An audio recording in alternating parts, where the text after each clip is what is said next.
driving time, 4-hour trip from our home to Ottawa to visit my sister, and just wanted to do a little walk around of the van before we leave. For those of you who hasn't seen these things before, starting at the back here, we have 4 inlets. The first one here we'll probably never use, which is a cable satellite for TV input. Nobody uses those much anymore. And we have a city water connection. This is where we attach a hose that runs straight through to all the plumbing, and it's the pressure of the city water that runs through the van. Below that we have a freshwater connection. It's freshwater. We have a freshwater tank, 30 gallons, and we would fill the tank through here. And then when we're not attached to city water, we can turn on a water pump, and that provides pressure in the van. This black tank flush. Black tank is for the toilet waste, and we'll pass that shortly. This is a flush to make sure that all the bits get cleaned up periodically, so it keeps the tank fairly clean. This is our inlet for electricity. It's a 30 amp connector. Down below here, this is for the wastewater hose. This, which is usually closed, is our propane fill and the master switch area, and this is for attaching a grill or griddle or whatever to the propane tank, so we don't have to use bottles. Over here there is a connector built in for a portable solar charger. There are 2 100-watt solar chargers on the roof. This would be in the addition. And here is an outside spray port with a quick connect. This is for, I don't know, cleaning off your feet or whatever when you come back from a hike. It's only cold water in this van. Some vans have hot and cold available. Down below here, this is our wastewater clean out connector. We have 2 wastewater tanks. The black tank I've mentioned. The gray tank is for sink water, semi-dirty water. What we do when we empty these is we empty the black tank first, and then we flush our hose with the gray tank water. Keeps it relatively clean. So let's step into the wine regions of our home.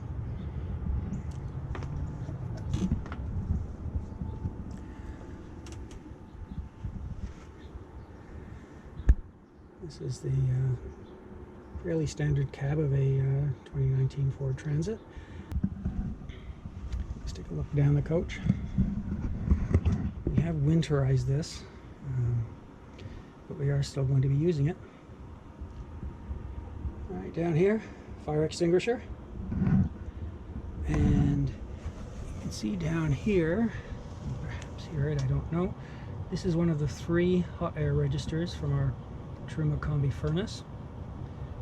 The Truma Combi is a combination of furnace and water heater.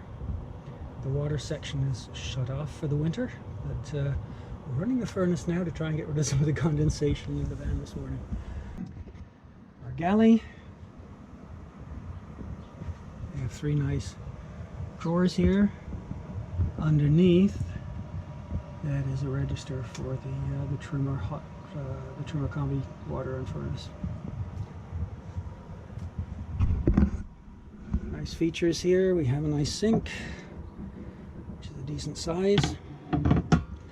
Under our mat here is an induction burner. There's a movement away from propane for burners because it keeps away flames from inside the vehicle. On this side we have a little sponge tray and a pretty deep cabinet. When we purchased this van, this section here had a garbage can in it. We prefer to use it for other things.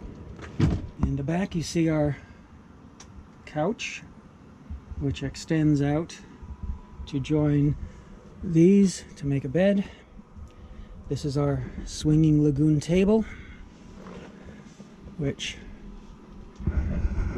is rather neat. You can set it up many different ways. It turns around. You can use it for a dining table or for a work table. Quite a neat idea, quite a neat concept.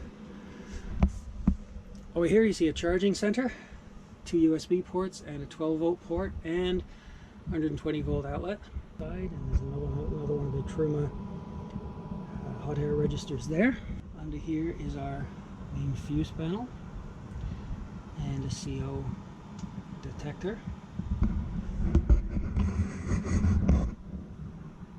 Up above, automatic air conditioner, and in front of that, fantastic fan, extractor fan.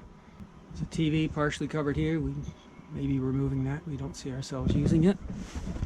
Behind it, there is another double USB charging station and 12-volt and 120-volt. This here is one of our control panels. I'll talk about that when we get to the front. We have some built-in speakers, overhead cabinets, plenty of room for our stuff considering we always travel carry-on anyway. Small 700-watt microwave and a Campervan, a very large fridge with a separate freezer, which we don't think we're going to need at this point for this trip. Now the washroom. Here we have a porcelain toilet, drops directly down into the black tank. It's not a residential style. There is a nice little sink here, and this comes out, that's our shower. The pink stuff that you see dripping there is the antifreeze that's in the system. Over the cab there's some more nice storage. There's also storage over the cab. That's Ford transit storage. We're keeping our COVID masks and gloves up there. And this is the main control center for the whole coach. It's getting nice out. I think it's time to get on the road. Couple more things on the outside first, and then we'll be gone.